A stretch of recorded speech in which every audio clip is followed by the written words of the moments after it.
informações para toda a região. Absolutamente tudo sobre educação. O programa Educação em Ação está no ar. Apresentação: Jorge Strauss. Comentários de Lucas Sequinel.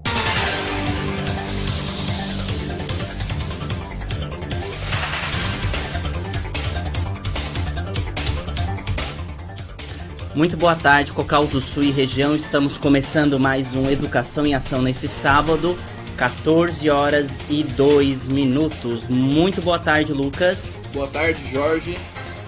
Vamos lá então, lembrando que estamos ao vivo também no Facebook, no Facebook da rádio. E também quem quiser nos seguir no nosso Instagram, né, Lucas? Isso mesmo, nosso Instagram, e depois o programa vai ser disponibilizado no meu canal no YouTube, canal Lucas Sequinel. Se você perdeu também o programa anterior, você pode ir lá no canal do Lucas Sequinel, que todos os programas estão disponíveis lá no canal. Siga lá o canal, compartilhe, curta, todos os nossos programas estarão disponíveis lá. Vamos que vamos, Lucas? Então vamos começar mais um Educação em Ação. Vamos lá. Lucas, eu ia começar com uma notícia mais tranquila, mas eu já vou começar aqui com um anúncio de exoneração. Mais uma? Mais uma exoneração que teve aqui. Deixa eu tirar o... Deu. Mais uma exoneração que teve, Lucas. E parece que não é exoneração aqui na nossa região, é lá pra cima, lá no MEC. O governo federal exonera o secretário de Regulação e Supervisão do Ensino Superior, do MEC. O governo federal exonerou o secretário de Regulação e Supervisão da Educação Superior do Ministério da Educação, Ricardo Braga. Essa exoneração ela já foi publicada no Diário Oficial da União, quarta-feira, e foi assinada pelo ministro-chefe da Casa Civil, Braga Neto.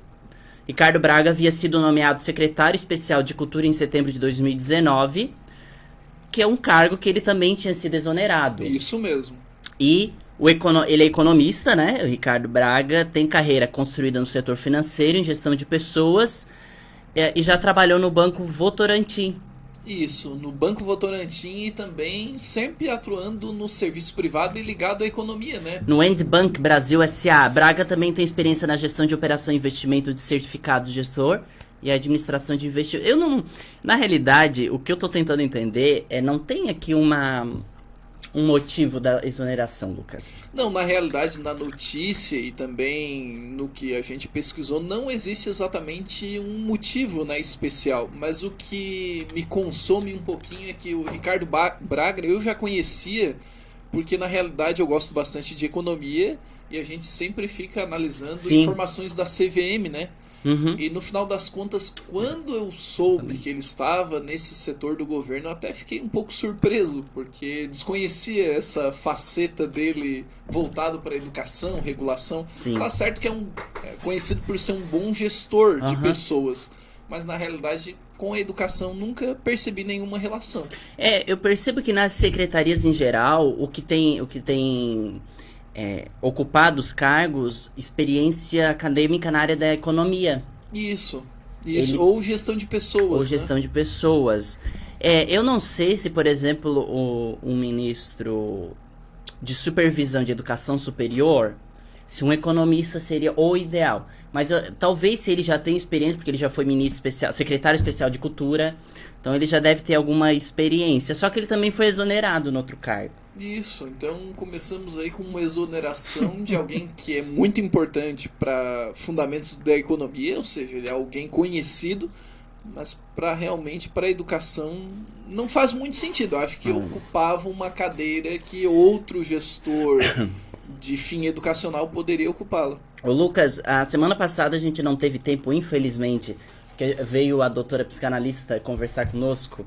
E a conversa fluiu e a gente acabou não entrando no assunto que nós deveríamos ter entrado, como foi prometido, sobre aquele índice.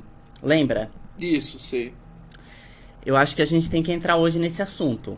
Eu acho que tu já pesquisou bastante sobre esse assunto. Com certeza, estou preparado para debater esse assunto. Porque ele é também. em parceria com o IBGE que tá fazendo, Isso, né? na verdade é uma amostra por domicílio, né? Então, na realidade, nós temos dados educacionais, mas também temos dados demográficos, né? As últimas estimativas, sempre lembrando para quem gosta um pouquinho de geografia, né? O IBGE, lá fundado pelo Getúlio Vargas, na realidade ele sempre vai produzindo a cada 10 anos, quando dá certo, né? Eu explico por que não deu certo ultimamente. É um censo. Nós tivemos ali uma ruptura em 1991, que era para Sim. ser em 90, mas esse ano nós não teremos o censo, né? Até porque nós temos as políticas de isolamento e distanciamento social. Então, ficará, né, para o ano que vem. Por enquanto, a gente tem que se contentar com as pesquisas de amostra de domicílio. Agora eu tenho uma notícia da Kátia Paz. Boa tarde, Kátia. A Kátia é a nossa fã. Ela Isso, tá sempre nos Kátia ouvindo. sempre acompanhando, sempre Muito novidades. obrigado, Kátia. E ela é a nossa informante. Porque ela traz aqui uma notícia, Lucas. Lê-se aí. Li. Vocês viram que os estagiários da prefeitura não vão mais precisar devolver o valor recebido do auxílio emergencial? Que bom.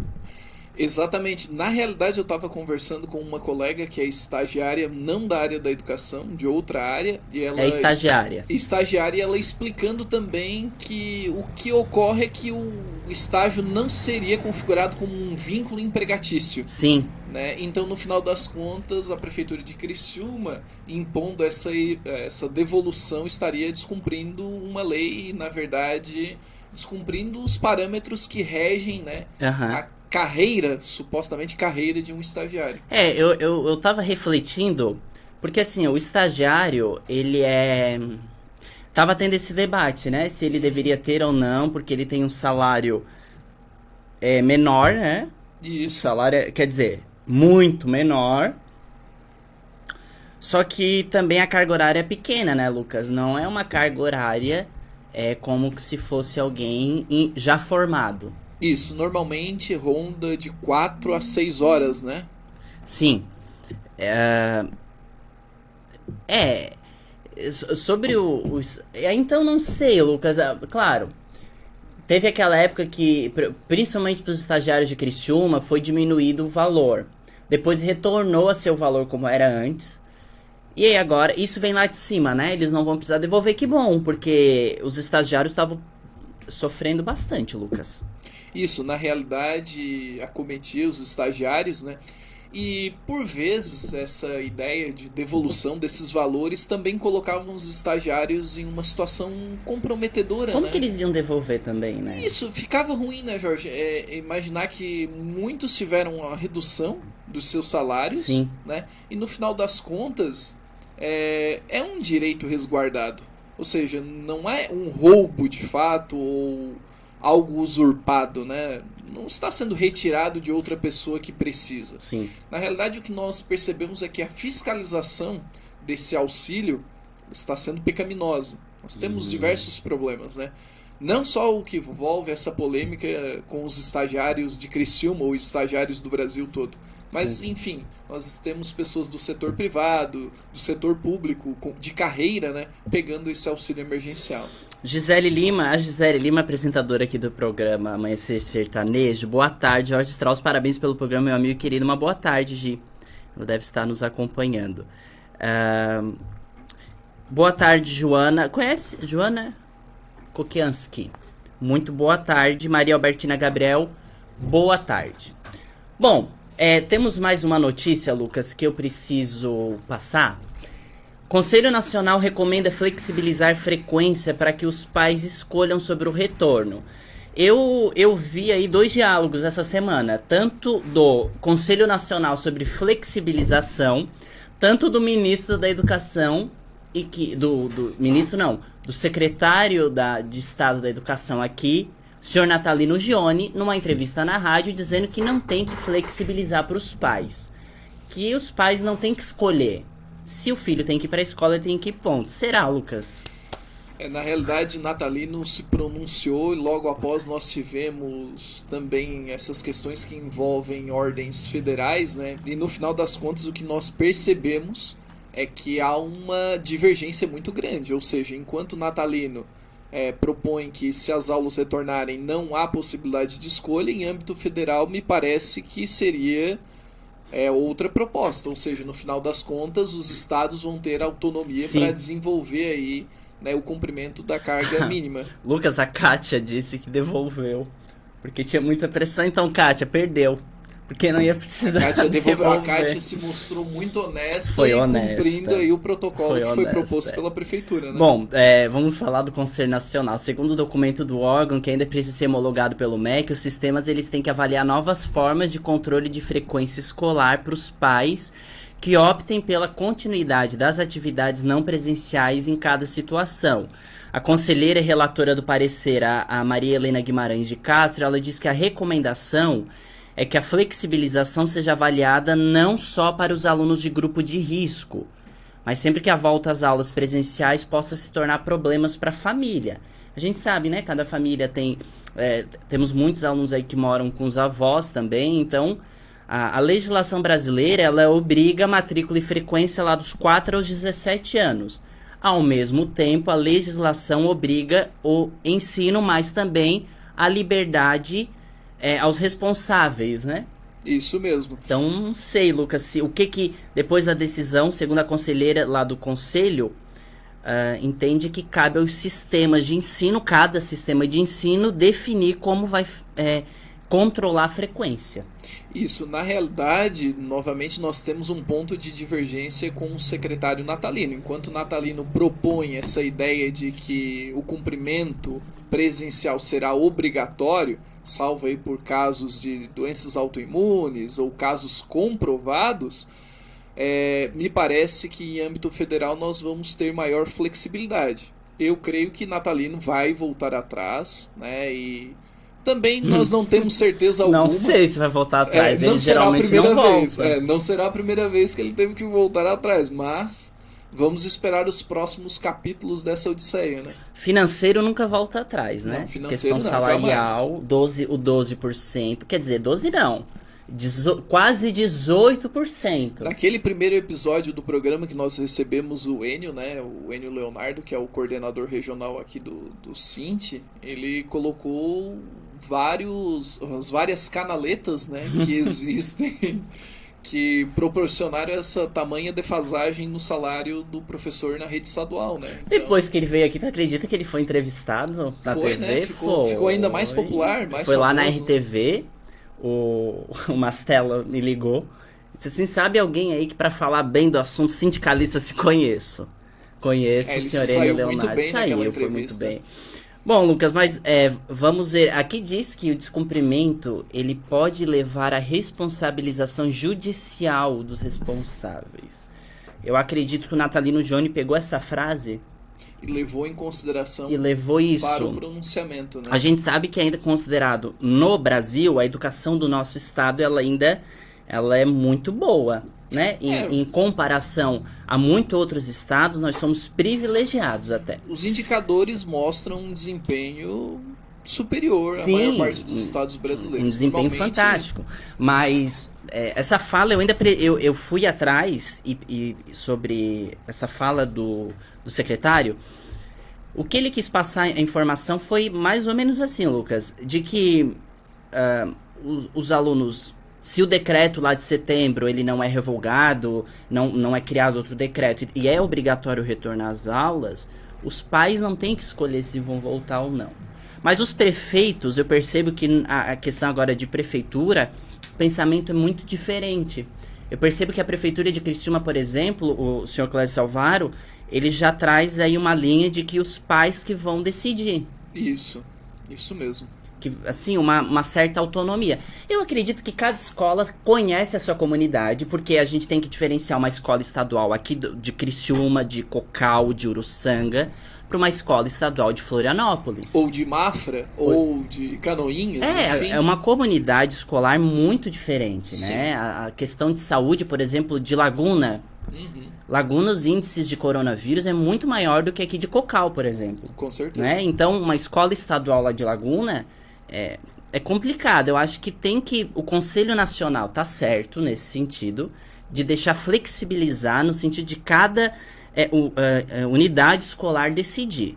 Eu acho que tanto federal, tanto é que as universidades federais que iam retornar, tu viu que não vão, né, Lucas? Não vão. Não vão retornar.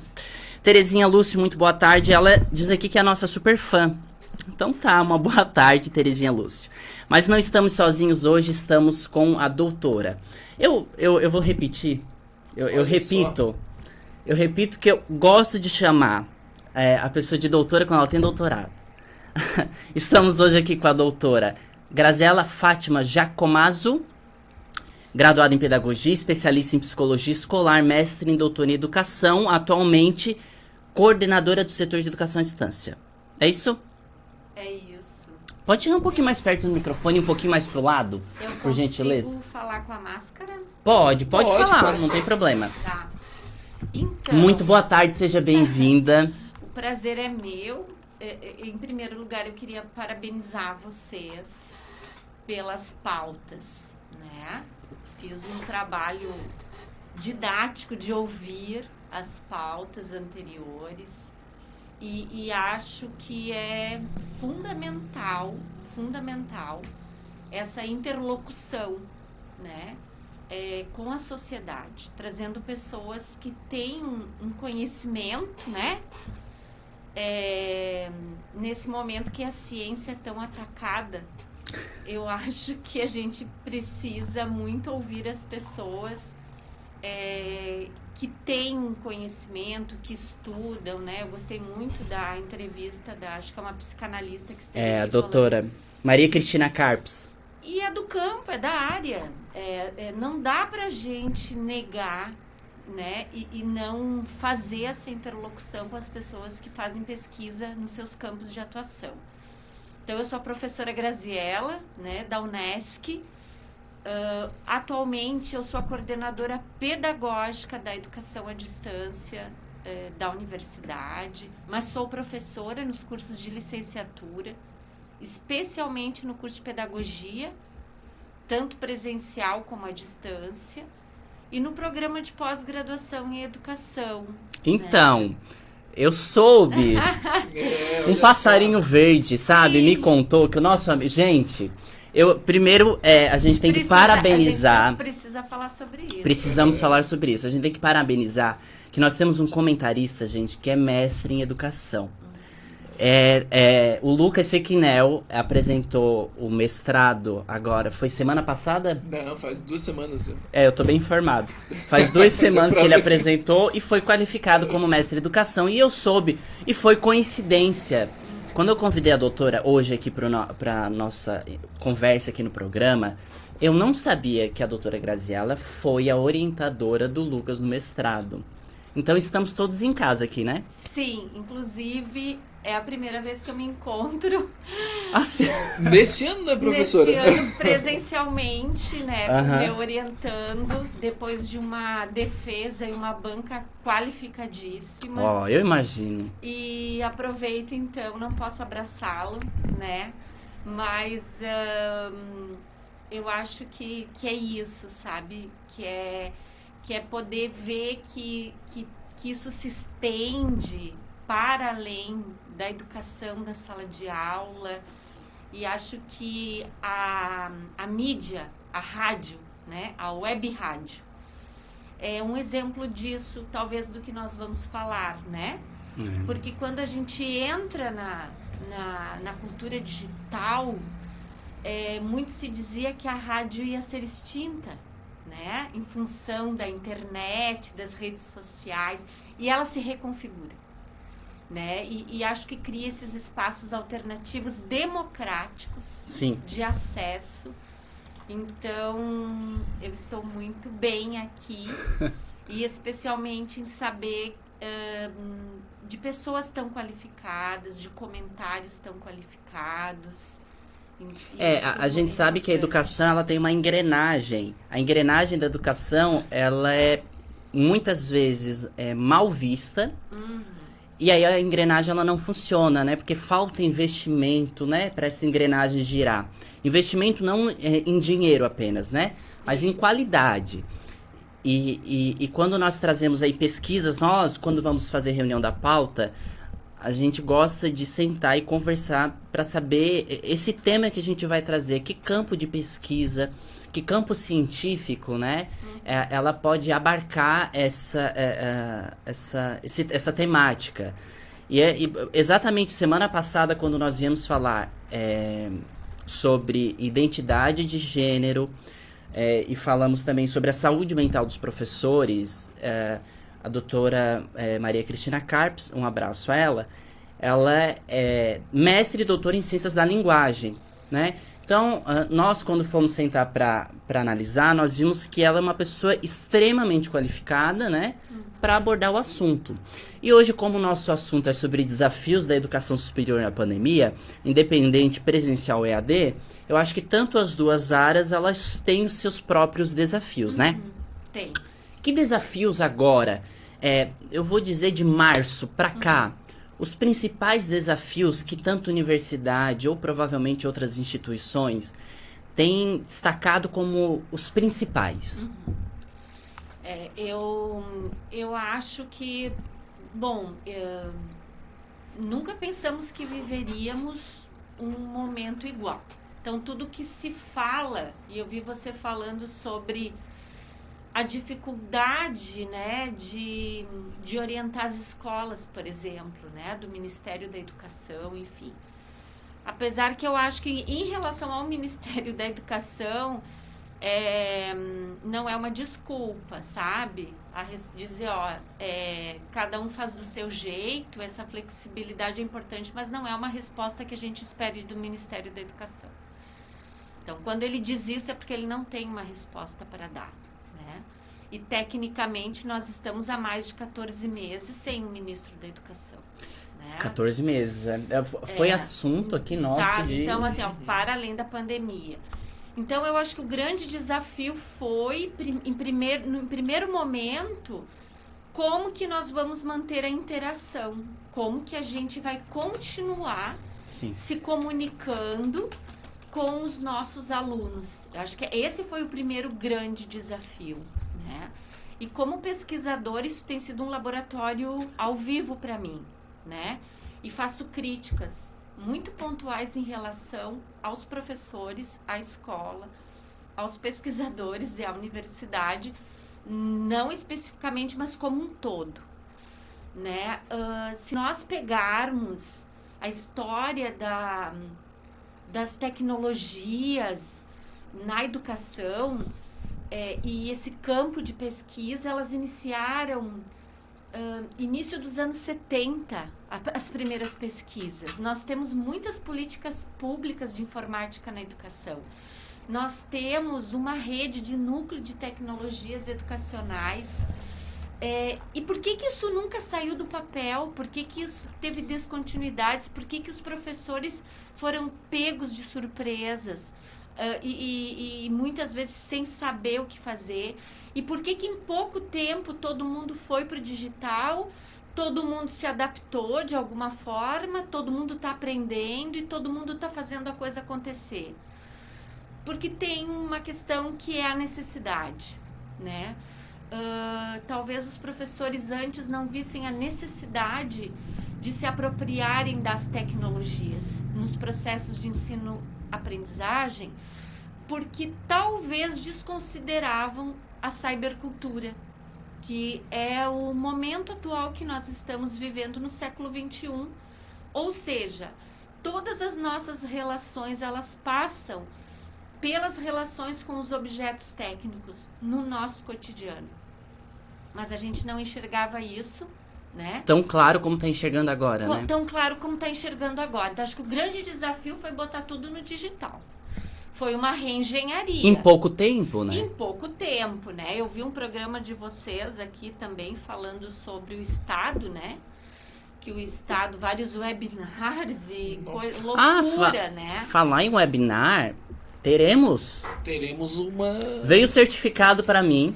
Uma nova leva de webinars. 40 ou 60 horas, Lucas? Eu acho que é 40 horas. Eu acho que é 40 horas. Veio lá pra mim, eu fiz esse webinar ridículo, horrível, algo que eu não aprendi nada. Eu sou da área de educação especial. Teve um webinar sobre educação especial péssimo, porque eu trabalho com tradução para surdo. Então tinha erros, exatamente isso. O não hábito, o não costume de já incluir, como se fosse um sistema híbrido bem elaborado, pegou de surpresa. E agora se vira porque tem que dar conta, ainda mais ano eleitoral, né? Então, eu acho que o primeiro grande desafio foi essa questão que foi resolvida por várias instituições, colocando tutoriais, webinars, aquilo que você faz, por exemplo, se você não souber fazer nada hoje, o que você faz? Você vai no Google, digita lá. Sim. E é uma autoaprendizagem. Acho que isso é válido, isso foi importante, era o que tinha para se fazer. O que tem para hoje. O que tem para hoje, e isso provou o seguinte, que os professores, eles, se não for algo assim necessário, a aula fica do jeito que está, né? Então, a formação continuada em tecnologia sempre foi problemática, porque a gente ia para a escola, trabalhava com os professores, mostrava possibilidades, mas ficava era teórico. Isso. Não, vou voltar para a sala de aula, vou fazer do meu jeito, porque é mais fácil, né? Pegar a cartilha. Exatamente. Eu percebo que na parte agora de tecnologia, eu tive o prazer de trabalhar com o Lucas no colégio, na escola onde ele atua, lá no Colegião, em Criciúma. O Lucas já trabalhou em setor tecnológico, né? No laboratório de informática, tu atuou. E o Lucas, algo que eu aprendi com ele, eu acredito que muitos outros professores aprenderam, é trazer esse laboratório de informática para dentro da sala de aula. Hoje em dia a gente tem um computador na mão, né? Um celular que faz muita coisa. Quanto mais um projetor, né, Lucas? Isso, com certeza. Na realidade, o que eu percebo, até na fala da própria professora Grazi, é que vem desde a formação básica, né? Ou seja, nós não temos uma cultura de uso de técnicas ou tecnologias de informação. Ou seja, no final das contas, a gente fica preso àquelas cartilhas básicas, ao livro didático, ao método de ensino mais simples o possível. É como a professora comentou, várias e várias foram as formações que eu participei, que muitas vezes o Estado oferecia para manusear um projetor, isso é algo mais funcional, antigo, né? É algo funcional, né? A lousa digital. A lousa digital. E no final das contas aquilo morria ali naquelas Era quatro teórico, horinhas, né? Totalmente teórico e colocando na prática, muitos dos professores, não, dá muito trabalho. Não vale a pena. Não tem um retorno. E no final das contas, agora com esse processo da pandemia, todos foram cutucados. Porque todos tiveram que fazer essa migração. Foi uma provocação, isso, né? repentina, né? E interessante a gente olhar que o primeiro desafio, acho que foi esse, e se dar conta de que os professores usavam tecnologia e usam tecnologia, estão conectados. Sim. Os nossos alunos, e eu não vou entrar aqui em algumas questões de acesso, enfim, porque a gente vive num país desigual, de acesso à internet, essa questão de política de... Mas digamos que os nossos alunos também, eles estavam ali conectados com seus celulares ou de uma forma ou de outra, né? Só que os alunos, eles estavam conectados usando celulares para outras coisas, não para aprender. E os professores estavam conectados, mas não para ensinar. Então, uma coisa é você estar dentro de uma cultura digital, mas a gente se deu conta que os professores, eles estavam conectados para muitas outras coisas, mas não para ensinar. E os alunos estavam conectados para muitas outras coisas, mas não para aprender. E é essa relação que a gente precisa ver agora. Por quê? Porque passada essa primeira fase de se adaptar às tecnologias, e aí é engraçado porque é muito professor trocando de celular, melhorando sua webcam. Passada essa fase, a gente precisa compreender como que esse processo, que não é educação à distância, né? É muito diferente, né? Que dentro da pesquisa nós chamamos de educação online e que ela preserva o quê? A interação. Então, nós estamos fazendo primeiro uma adaptação de tecnologia, Sim. querer transpor a aula presencial para o digital, fazer uma transmissão de conteúdos e atividades. Ok, tudo bem, acho que isso é importante para manter o contato com o aluno. É válido. Mas isso não é educação online. Educação online, ela vai demandar uma mudança de concepção pedagógica. Ela é uma educação que vai exigir, além dos professores se adaptarem aos recursos tecnológicos, eles compreenderem o que é educação em rede, o que é educação colaborativa, outras metodologias, como que eu faço para que os alunos possam aprender em ambiência híbrida digital. E isso significa o quê?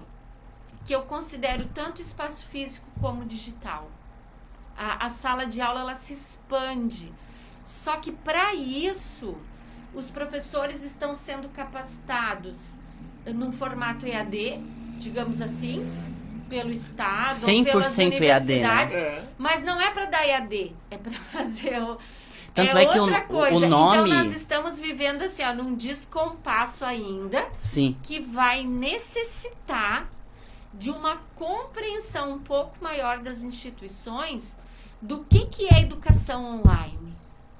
E educação online, ela é uma educação que ela demanda uma arquitetura pedagógica, que o professor ele precisa pensar a sua aula para além da tela do computador. Isso não quer dizer que aula é só atividade. Aula, eu tô vendo escolas que os alunos têm que ficar das 8 todo o período da manhã Preenchendo formulário. não na frente da tela do computador, sabe? É massacrante. Eu tive um depoimento de uma mãe que uma escola aqui da região prova, né? Gente, a prova tem que ser num outro formato, tem que ser uma produção, uma elaboração do aluno que não demande um questionário, por exemplo, né? E ela me explicando que o irmão estava com cartaz atrás da tela do computador para ajudar o irmão a colar na prova. Olha só que loucura. Mas é a realidade. É a realidade. Quando a gente quer transpor a aula presencial para o digital, não funciona. A Kátia Paz, Lucas, ela comentou algo. Eles estão puxando teu saco ultimamente aqui no Olha programa. só, que bom. Eles estão aqui na tua cola. Ela diz, nos impressionou as aulas do professor Lucas com Data Show, usando a tecnologia a favor do aluno e do próprio professor. Com certeza é uma grande referência, um modelo de aula que se aplica. Na realidade, o que eu falo pra Kátia, até comentando com os ouvintes, é que isso é só uma amostra, né? Ou seja, o uso de um projetor, ou o uso da sala de aula invertida, ou o uso de um site, enfim, ou de um aplicativo educacional. Só que agora eu vejo que nós vamos passar por um processo de ruptura. Então, a partir desse momento, eu acho que outros professores e os sistemas de educação vão acabar engajando os professores na cultura digital. Isso. Né? A gente tem que deixar bem claro também, Jorge, que o que o governo estava propondo tempos atrás era um rodízio. E existia uma confusão muito grande com hibridez do ensino, né? Que a Grazi acabou de esclarecer. É algo totalmente diferente do que o governo vem propondo. Exato. Que é um rodízio. O aluno vai numa segunda, na outra não vai, depois faz atividades em casa. Isso não tem a ver com expansão de sala de aula, né, professora? Não, nem com ambiência híbrida digital. É uma outra questão que a gente precisa colocar. No caso do Lucas, né, a Kátia faz esse comentário... nós temos várias questões. O Lucas é de uma geração nativa digital, ele fazia uso de tecnologias já na escola, ele se envolveu com as questões do laboratório de informática. Então, para ele, isso já estava posto no plano. Quando ele pensava aula, ele pensava o recurso. Mas não é a maioria da realidade dos professores da escola pública. Eu não sei se vocês têm esse dado, mas eu acho que é um dado que a gente teria que ter, porque você sabe que o professor ele passa por fases, né? E tem uma fase um pouco antes da aposentadoria, que é uma fase complicada, né? Que ele já está num outro momento. Então, eu não não sei a porcentagem da faixa etária dos professores da escola pública da rede estadual, por exemplo, né? Então, a gente tem uma questão aqui que é geracional, né? Na universidade a gente também tem isso, a gente tem uma questão geracional, a gente tem uma questão que de pessoas que talvez têm mais dificuldade, não só com o uso das tecnologias, mas em fazer essa transição paradigmática, que eu acho que o que a gente vive ainda não é ruptura, a gente está num processo de transição, como diria Boaventura de Souza Santos, né? A gente não fez a ruptura. Nós já estávamos vivendo processos da cultura digital na educação que eles foram acelerados pela pandemia. Já estava sendo gestado. Os cursos à distância, os cursos híbridos, semipresenciais. A gente já tinha ali uma galera dizendo, acho que não precisa ir todo dia presencial para a universidade. Uma das questões assim, que eu tenho analisado como pesquisadora é que eu acho que essa pandemia, ela também vai trabalhar um pouco com aquilo que o Bourdieu, não, acho que a Hannah Arendt vai falar de banalização, né? O presencial estava banalizado, né? Então, a gente também precisa ressignificar o presencial. Sim. Ir presencialmente se tornou uma coisa muito rara. Professora, né? E a gente tem que ir para o presencial para aproveitar 100% presencial. Para as práticas, para as dinâmicas, para as interações, para ir para o laboratório, para pesquisa mesmo. Pesquisa de campo. Eu não preciso ir para a universidade para ler um texto. Então, a universidade hoje, ela também, ela vai, na verdade, assim, ó, a gente já estava, né, em estudos do currículo, enfim, nesse movimento na universidade. Isso acelerou o processo, mas o currículo ele tem que ser repensado. Ele precisa ser repensado, né? Não, o que eu até trago em debate é que tempos atrás, acho que década de 70, 80, a maior parte dos cursos superiores eram integrais e durante o dia, eram diurnos, né? Então a gente já teve uma discussão sobre isso. A questão de levar esses cursos para o período noturno já foi, de uma maneira ou outra, uma flexibilização, né? Sim. De uma maneira ou outra. E agora, com esse momento da pandemia, eu também acho que acelerar um processo de que o aluno imagina que, eu não preciso ir para ler um texto, eu não preciso para ter uma aula teórica, eu posso fazer isso em casa. Eu imagino que nós vamos caminhar similar àqueles países nórdicos, em que a ida para a universidade é 2, 3 vezes na semana, que seja durante o dia ou durante a noite, mas que os estudos também sejam desenvolvidos em casa. Só que a minha pergunta é o seguinte: será que os estudantes que estão vindo da educação básica, quando ascendem à universidade, professor, acha que eles estão vindo com esse perfil de mudança, de transição, para começar a entender que talvez não seja necessário ir para a universidade todos os dias? É uma questão, eu acho que tem duas questões que se colocam aí, né? E que não dá pra gente ficar fazendo suposição. Eu não sei o que vai ser o cenário de futuro, né? Nós não soubemos o que vai ser o cenário de futuro. O que vai ser essa realidade? Eu sou totalmente a favor da vivência acadêmica. Para além da sala de aula, eu defendo que todos os estudantes, eles deveriam passar por essa experiência universitária, ir para a universidade, estar no campus, se envolver com as pautas políticas estudantis, porque isso é um ambiente de formação política, profissional e humana. Mas entendo que o presencial, ele precisa ser mais valorizado.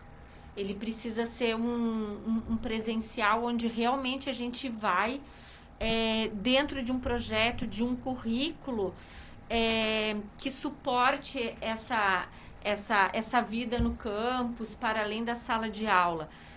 Mas, por outro lado, eu acho que, isso desde a minha tese de doutorado já está escrito lá, que os cenários de futuro são híbridos. Eu entendo, como professora, que há muitas coisas que não tem necessidade de o aluno se deslocar presencialmente, que a relação ela pode ser pelo meio digital.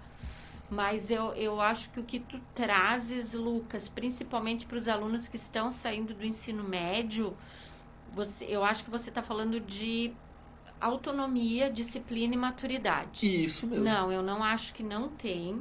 Eu acho que eles precisam, sim, ainda se constituir como sujeitos.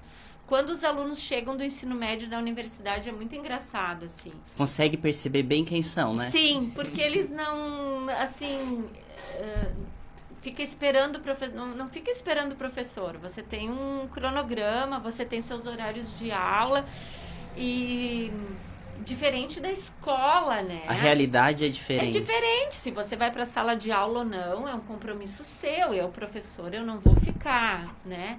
Então, eu acho que eles têm uma liberdade e eles precisam administrar essa liberdade. Uma liberdade que antes não tinha em nada, né? Não tinha em nada, que é um erro. Que eu acho que eles já deveriam estar construindo essa noção de autonomia na aprendizagem muito antes. Vim de berço, na realidade, Muito lá na educação antes. infantil. Isso, muito antes. E entender isso não como uma obrigatoriedade para a escola, mas como algo que vai ajudar ele a se constituir como um sujeito, como pessoa, né? E, infelizmente, o índice de evasão no ensino médio é muito alto. Nós falamos ainda esses dias. Né? A gente esse tem um assunto, problema né? muito sério ali. Por quê? Porque eles chegam no ensino médio, eles vão para o noturno, muitas vezes, e precisam trabalhar. Nessa idade que eles estão no ensino médio, um salário mínimo é legal. Né, para quem mora com o pai e com a mãe, dá para eles fazer muita coisa. Gente, isso aí não é... A doutora está falando, isso aí é uma pesquisa realmente, é tá? uma pesquisa. É uma pesquisa. Só que isso é uma ilusão também, né? Do ponto de vista formativo e de futuro para esses jovens. E eles acabam abandonando a escola e depois é muito complicado eles retomarem para a vida deles no futuro. Voltar num certo equilíbrio, né? Voltar num certo equilíbrio. E é dificuldade. ilusório, eu diria. O campo de visão do aluno do ensino médio com relação à vida do trabalho, à vida de futuro, aquilo que a formação, a universidade pode dar para eles é muito limitado. A vida acadêmica ela é muito enriquecedora, né? Nesse sentido. Sim. A Joana... Deixa eu ler aqui, Lucas, tem um comentário da Joana... Eu acho que é Kocianski. É Kocianski, eu acho. Isso. Né? Ela diz assim, as tecnologias não podem, sobremaneira, nos tirar as possibilidades de reflexão sobre a prática, mas potencializar tanto o processo de ensino quanto de aprendizagem. Demanda de um olhar inter, trans, pluri e multidimensional das pessoas para os recursos. E a Kátia Paz diz a didática e o olhar que observa o aluno é insubstituível. Eu percebo que existe aí, dentro dessas possibilidades, né? Que aí nós estamos aí trazendo uma abordagem um pouco tendenciosa para o híbrido. Eu percebo que existe aí uma certa preocupação, né? Tem um grupo altamente interessado em tecnologia, tem aquele grupo que tem acesso, mas é desinteressado, e tem aquele grupo que nem tem acesso.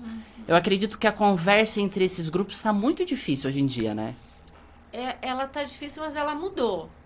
Ela mudou, por exemplo, quando eu vejo pessoas muito próximas de mim, colegas muito resistentes, e que agora dizem, não, olha, dá para fazer muita coisa.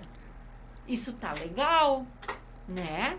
A gente consegue agregar as pessoas e falar com gente do mundo todo, e isso é bom. Né? Porque quando tu rechaça aquilo que tu não conhece, é um problema, porque aí você não tem um senso crítico. E muitas pessoas que eram contra o uso de tecnologias na sala de aula, mas na sua vida não, né? Porque não largam o celular, eram pessoas que não tinham passado por uma experiência formativa com o uso de tecnologias. Sim. Agora tá todo mundo obrigado a fazer. Então a gente tem, se obrigou, né? A gente tem uma migração muito grande de pessoas que nos procuram no grupo de pesquisa, principalmente, para dizer, nossa, olha, tem muita coisa legal, dá para a gente fazer muita coisa com tecnologias. Então, acho que eu não gosto muito de classificar, sabe? porque as pessoas migram. Elas, ora elas são contra, ora elas são não a é favor. definido, né? Não é definido, né? E eu sou totalmente contra a teoria do negacionismo, né? É como você dizer que a Terra é plana. Cara, assim, ó, pega ao vivo um satélite aqui, tem aplicativo. Eu vi o alinhamento dos 5 planetas, né? Consegui ver naquela noite, todo mundo viu. Não ninguém foi a me única. mostrou, não fui a única. Então eu acho que negar isso é complicado. Acho que a gente precisa experimentar, a gente precisa investir muito em muita coisa, que agora a pandemia ela forçou as pessoas, porque não tinha outro jeito. Se a escola disser, olha, vocês vão usar o Google Classroom, o Google Meet, a gente precisa manter interação com esses alunos, mandar uma atividade, dar um feedback, usar um Google Meet, conversar com eles, o professor é a melhor ferramenta que a gente tem. E eu nunca vi tanta criatividade como eu vi nessa pandemia. Então, eu acho que o potencial está no professor, desde que ele esteja aberto a olhar para o futuro, porque assim, ó, nós não estamos seguros de como que nós vamos voltar. Nem sabemos né? ainda, né? Quando alguém me pergunta isso, eu digo, gente, olha só, eu só vou responder para vocês quando tiver publicizado, tem a vacina, todo mundo tomando a vacina, você pode ficar imune, ou se você tiver o vírus, você não vai morrer. Bom, aí a gente vai poder ver como vai ficar isso. Andar um degrau para cima, né? Fora isso, não se tem respostas, sabe? E infelizmente no Brasil um pouco menos, porque é inaceitável os decretos que foram lançados pelo Ministério da Educação, amplos. Eles diziam que podiam fazer, mas não dizia nada, na verdade, né? Nós estamos sem uma diretriz, sem uma orientação, e isso é ruim, sabe? Isso não é bom.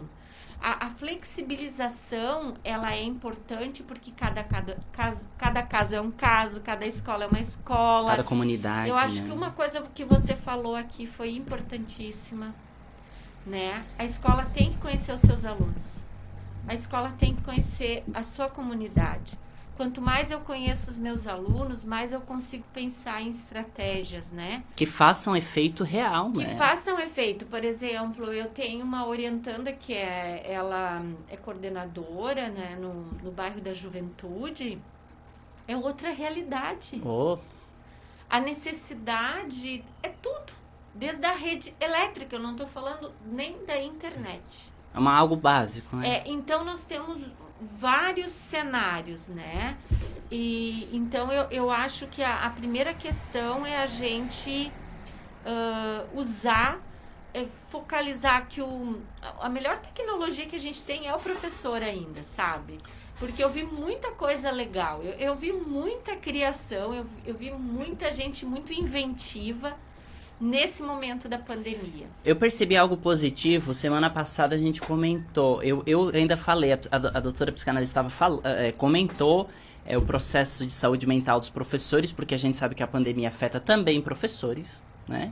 E os professores diferentes de talvez outras funções. Estou me referindo agora a professores de rede pública, né? Não estou me referindo à rede privada. Não tiveram parão. Né? Foi algo assim, tudo muito rápido e tem que aprender de uma semana para outra tudo. Então foi tudo muito rápido. Isso impactou negativamente na saúde mental. Mas algo positivo que eu percebo disso tudo que está ainda acontecendo é que os próprios pais estão percebendo a valorização de um profissional professor, né? Eu não estou nem me referindo a que área de atuação, o professor, né? Independente de que área seja. Porque os pais não estão dando conta. E eu acho que também acredito que no ramo da universidade os acadêmicos devem ter percebido a mesma coisa, né? Que o professor, antes dito como mediador, agora o papel mudou, né? Mudou. Inverteu o jogo. Mudou. A gente Na universidade a gente também não teve assim esse parâmetro que você falou, né?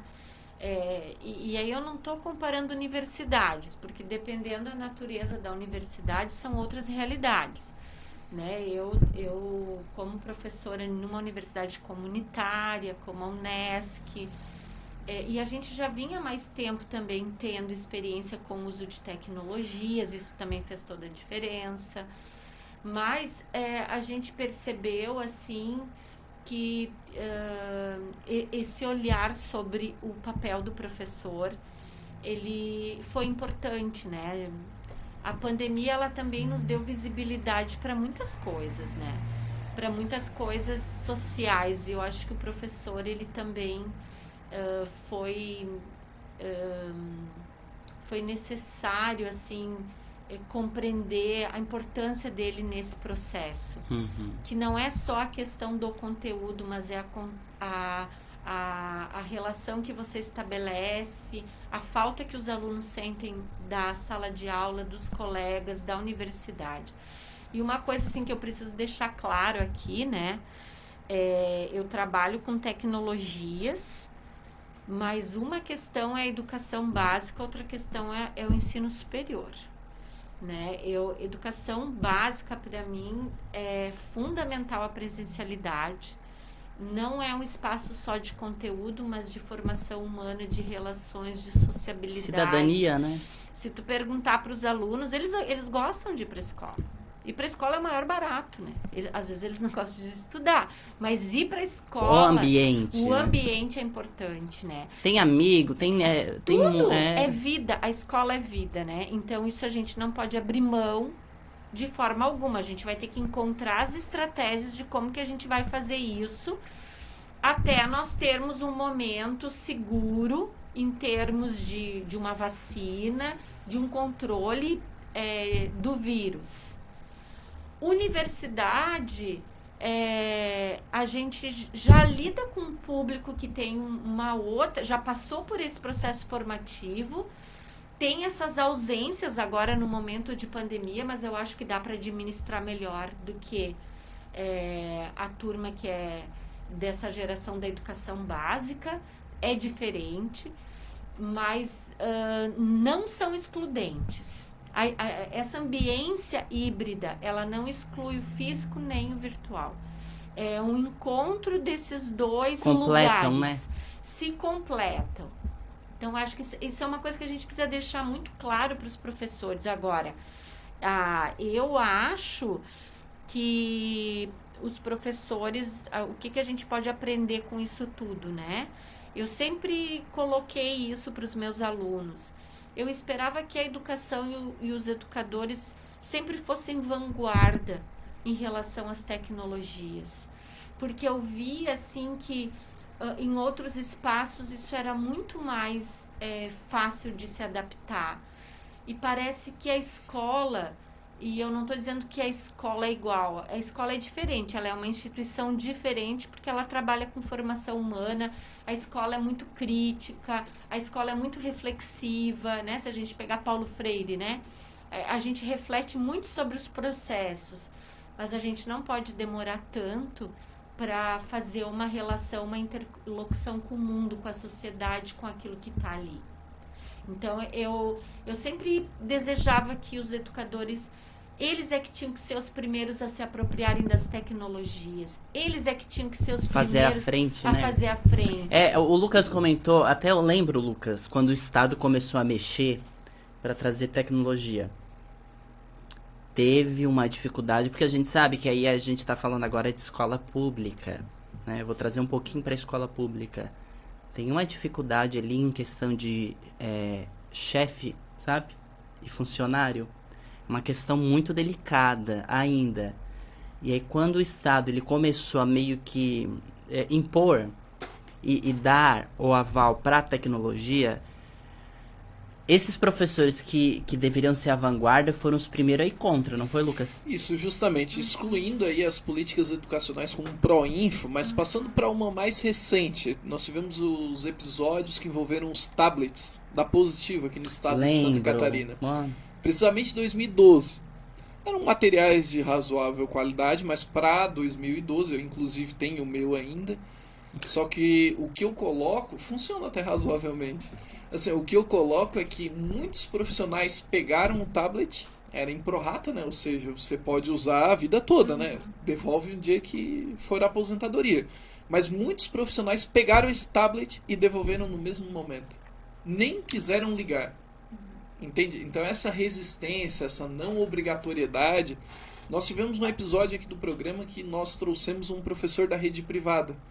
Então assim, ele já tinha tido a formação Google. Um abraço para ele. O Cristiano Custódio, manda um abraço, né? pro Cristiano, um excelente profissional. Isso, e no final das contas ele colocou que já tinha a formação Google, a mesma que a gente tinha uma formação da Microsoft também. Isso tudo em 2014, 2015. Sim. Ou seja, a rede privada me parece que ela está mais próxima do que é o ideal para pesquisa e também instrumentalização de tecnologias. Fica difícil a gente comparar a rede privada com a rede pública, né? Mas a rede pública, o que eu vejo, né? As políticas públicas são atravessadas. Eu sei porque eu publiquei um artigo, quem quiser procurar o meu artigo. Excelente. Essa questão dos tablets, quando eles chegaram, que eram para professores que estavam em sala de aula, dentro das suas áreas do conhecimento, é aquele amarelo, né? Isso. Do FNDE. Uma política pública totalmente atravessada. Os professores estavam recebendo, não sabiam por que estavam recebendo. Péssima qualidade do equipamento. Eu achava razoável. Mas alguns não funcionavam. Verdade. Eles tinham um problema de carregamento, né? Eu sei porque eu acompanhei em São João do Sul também uma equipe de professores lá e que tiveram que mandar de volta, trocar. Os professores que se envolveram e gostaram de usar o tablet, alguns acabaram comprando um de uma outra marca melhor. Mas eu vi muita compra. O que acontece é isso. Às vezes são políticas públicas de cima para baixo. O professor não participa muito bem disso.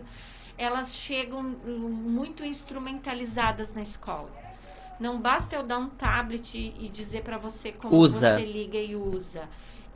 Eu preciso trabalhar com você uma formação que é aquilo que em breve até posso divulgar aqui na rádio. Nós vamos estar fazendo um evento dentro do grupo de pesquisa em educação e cultura digital, oferecendo um espaço formativo para o professor diferenciado. Não adianta eu dar a formação e não acompanhar o professor, e não conversar com ele, o diálogo, e não né? dialogar, e ele trazer como foi aquela sala de aula, e a gente tentar acertar com ele o que precisa mudar, e ter essa interlocução no processo. Não adianta eu, Graziela, ir lá na escola, dar uma palestra e ir embora. Eu preciso acompanhar o processo desse professor. Então, eu acho que a política pública, ela precisa ser melhorada. O processo de formação dos professores, ele também precisa ser aprimorado. Eu vejo agora o Estado, né? Acho que cumpre o seu papel, tem os webinars, tal, mas a maioria é cartilha e tutorial, o professor está fazendo autoaprendizagem. E aí, a gente quer que lá na sala de aula ele não faça isso. Com os alunos ele tem que fazer diferente, mas ele está sendo capacitado de uma outra forma. E querem aquele resultado. Não tem um encontro de contas ali. Então, eu acho que a gente tem, sim, políticas públicas bem importantes. Elas aconteceram ao longo do processo. Há descontinuidades em função das trocas de governo. Nós temos muita coisa boa, mas que não teve continuidade. Mas a gente precisa repensar a partir da escola e não de fora para dentro, sabe? Sim. A gente precisa olhar para isso com outro olhar. A Daniela Máximo manda boa tarde, uma boa tarde para ela também. Ela diz, professor Lucas Signé é um ótimo profissional, trabalhamos juntos no Colonete. Olha. Trabalhamos juntos. Um abraço para a Daniela. E sabe algo que eu fico muito preocupado? Agora eu não sei como que está dentro da universidade, né? Porque a universidade ela é uma cidade dentro de outra cidade, né? a universidade, ela é viva, né? Ela funciona ali como... Só que me parece preocupante que a classe agora, eu falo a classe professoral, é uma classe que ela, em algumas situações, elas são muito corajosas em impor, não é, direitos, mas na hora de cumprir deveres tem uma instabilidade muito grande, né? E trazendo agora para o campo, principalmente, desafios da educação superior, como que os professores da educação superior estão se saindo? Então, como eu disse para vocês, são realidades diferentes, né? Como eu venho de uma universidade onde a gente, para vocês terem uma ideia, existe desde 2003 o setor de educação à distância na Unesc, né? Não é pouco tempo, são 17 anos pesquisando o uso das tecnologias nos processos formativos. Então, eu acho que a gente tem uma estrutura muito boa para poder apoiar o professor para fazer esse movimento, essa transição, essa ruptura para o digital. Que não é igual em outras universidades, né? Mas eu entendo que, em se tratando dos colegas e professores, eu acho que a gente também está aprendendo muito, primeiro, como funciona esse ambiente que é digital, porque não são só as aulas, nós temos reuniões, a nossa vida de pesquisa continua no digital, né? O Lucas está aqui, a pesquisa também, ela está se reconfigurando, a própria extensão. Não teve pausa, né? Não teve pausa. E quando a gente vai para uma aula online, né? Ou para uma reunião online, para uma aula online, a gente tem um esforço psicológico maior. Porque quando você chega no presencial, a primeira leitura que você faz dos corpos, que é a primeira linguagem que a gente tem para poder interpretar, tem uma ausência, né? Então, os professores também estão aprendendo a como que eu motivo esse aluno. É muito ruim a gente dar uma aula online e os alunos com a câmera fechada, sabe? Porque você não sabe o que está acontecendo do outro lado. E essa falta de não saber, você tem que fazer um esforço intelectual, psicológico maior para interpretar o momento e saber o que eu tenho que fazer agora. Administrar a situação, para administrar, né? Isso. Então, eu acho que isso exige muito dos professores. É uma reengenharia da aula mesmo. Mas eu vejo professores muito dispostos. Porque a universidade, principalmente a Unesc, temos ali professores antigos, que eles estavam e estão habituados com o presencial, né? Professores ali, os doutores mais antigos, e talvez com essa situação toda, não resistência, mas para uma adaptação... É importante esse suporte da tecnologia, né? Das pessoas, né? Dos próprios colegas. A gente se ajuda mutuamente, né? E por incrível que pareça, tem uma máxima que ela funciona. Um excelente professor no presencial é um excelente professor no digital também, sabe? Essa máxima também. Ele consegue enxergar, potencializar, fazer as relações... Trazer a dedicação que tinha, né? Eu sempre digo assim, né? Acho que o Lucas já ouviu de mim também.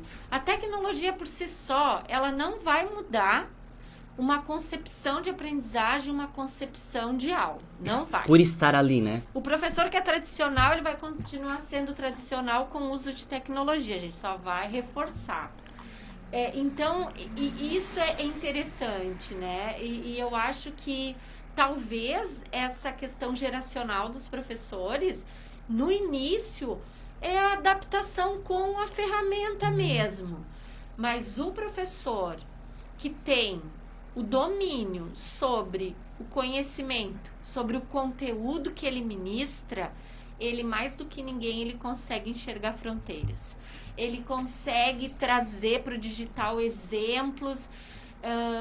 Uma questão importante que eu gostaria de dizer para os professores, que os professores, eles vão ter que cada vez mais conhecer o conteúdo que eles ministram com mais profundidade, para eles poderem fazer as suas melhores escolhas, tanto de recursos tecnológicos, como de objetos digitais. Né? Vocês já devem ter ouvido essa palavra, né? Ser curador, curadoria, saber escolher. E eu acho que o professor, nesse digital, ele é um curador também. Que exemplo, que vídeo, porque você não precisa ser autor de tudo. Tem muita informação na rede. Que entrevista que eu escolho para problematizar? Que notícia que eu trago? Que fonte de informação eu vou usar? Porque isso a gente percebe também como falta essa literacia digital crítica, que é uma dissertação de mestrado da nossa colega Michele Mesari, né? Que é professora na rede estadual e no Colégio Marista também. Os nossos alunos, que é um tema importantíssimo para trazer aqui na rádio. O que é literacia digital crítica? O que é esse letramento digital crítico? Será que os alunos sabem que fontes, o que eles estão buscando, que intencionalidades, o que tem por trás disso? Como que a gente vai fazer essa formação? Então, o que eu posso te dizer com relação aos professores, que para mim, assim, é a centralidade, assim, é a melhor tecnologia que nós temos na universidade, é o professor, mas o professor cada vez mais, ele tem que ter um conhecimento aprofundado, ele tem que saber muito o conteúdo que ele vai ensinar. Por quê? Porque só assim ele vai conseguir enxergar possibilidades, diálogos, fronteiras, relações, exemplos, problematizar. Ninguém problematiza se não conhece. Então, é nesse sentido que eu acho que é o nosso investimento. Agora, em qualquer instituição, seja ela na escola, na universidade, tem que ter uma equipe que dê suporte a esse professor. Né? Ele precisa, se ele não conseguir se comunicar com o seu aluno, ou ele está com um problema na sua rede, ou na sua internet, ou no seu dispositivo, Sim. ou no seu computador, alguém vai ter que auxiliar esse professor. Sem dúvida. E uma outra questão importante que eu percebo, tanto para os alunos do ensino superior como para os alunos da educação básica, e eu acho que os professores deveriam falar isso. Entendo que o celular, às vezes, é o único recurso que esse aluno tem. E aí, me desculpe, nós tínhamos que ter um Ministério da Educação pensando em políticas de acesso a computador, a internet, para professores, para alunos. Não dá para a gente aprender só com o celular. Não dá. Tem atividades que precisam um computador, que precisam digitar, que precisa fazer um trabalho, que você precisa escrever. Campo visual. Né? Eu trabalho uma diferença muito grande. Eu trabalho com educação à distância. E eu digo para os alunos, não dá para fazer um curso só pelo celular. Desculpa, a tua experiência formativa, ela exige um outro suporte para que você possa elaborar, para que você possa produzir. Então, eu vejo hoje o Brasil olhando para tudo isso que está acontecendo e decretos que não dizem nada ou que dizem, olha, cada um faz do seu jeito. Ah, legal, isso é legal, está flexibilizando. Não, tem que dar condições. Nós tivemos uma política pública no Brasil que foi o UCA, tá? UCA significa um computador por aluno. Eu acompanhei muito próximo isso. Pessoalmente. A partir da professora doutora Léa Fagundes da URGS, que foi uma das pesquisadoras. UCA, um computador por aluno, as crianças poderiam, os alunos, levar o seu laptop para casa com acesso à internet. Tá? Olha que desafio. Tivemos aqui, próximo de Santa Catarina, uma escola que foi usada também nessa pesquisa, acho que foi Tubarão. E o que aconteceu com isso? Descontinuidade de uma política pública. Se isso tivesse acontecido, internet social, um computador por aluno, hoje nós estaríamos numa outra situação como está o Uruguai. O Uruguai adotou essa política. E levar o computador para casa e dar acesso a essa criança não era uma questão só do conteúdo da sala de aula, mas era inserir digitalmente toda a família. O pai, a mãe, os avós. Efeito em cadeia temos aí. Tudo. Né? Então, nós temos, sim, projetos que não foram dado continuidade. O que eu percebo do Ministério é como eu percebo as outras secretarias de educação. Né? Nós temos aí uma influência, principalmente agora, da área da saúde dentro da parte educacional, né?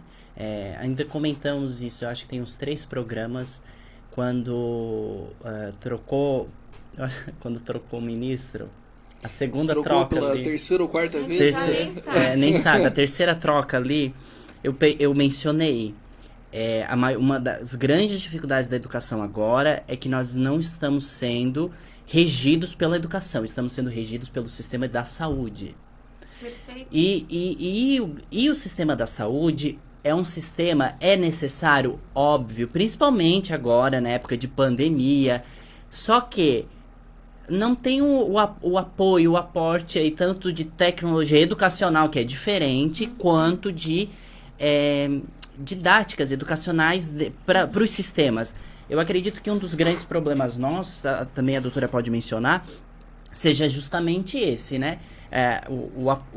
A parte da saúde parece que invadiu de uma forma tão grande e violenta a parte educacional que ela não tem mais autonomia, já estava com essa autonomia engatinhando, né? Sim, que é o que eu acho que antes a gente colocou. Eu, como professora, sou da área da educação e acredito que os meus colegas também têm esse sentimento que nós estamos sem ministro da educação já há mais de 14 meses. Eu não considerei o que aconteceu no Ministério da Educação, porque não aconteceu nada, né? Nós não tivemos nada de efetivo de ação, só ataques, né? Só tivemos ataques desde o início, né? Com toda aquela questão da escola sem partido e que a gente teve que... Teve agora o Fundeb, por último também. Gastar energia com coisas que não trouxeram nada para a escola.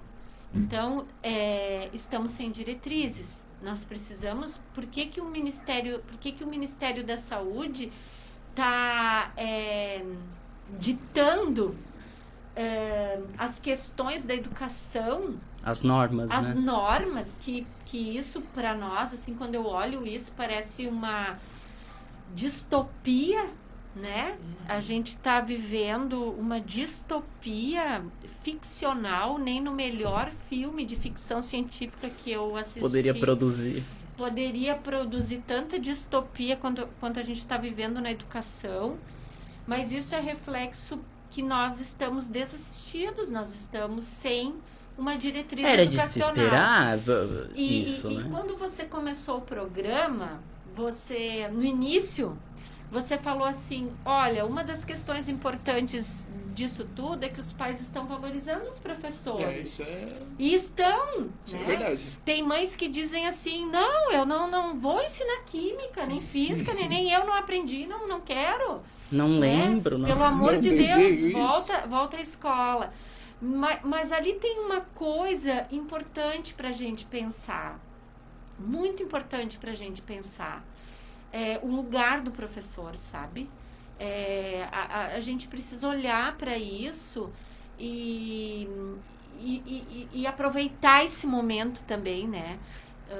Para ver o que a gente pode fazer, porque a minha fala vai nesse sentido. Parece que todo mundo é professor, parece que todo mundo entende de educação, parece que todo mundo pode dizer o que é para fazer, o que não é para fazer.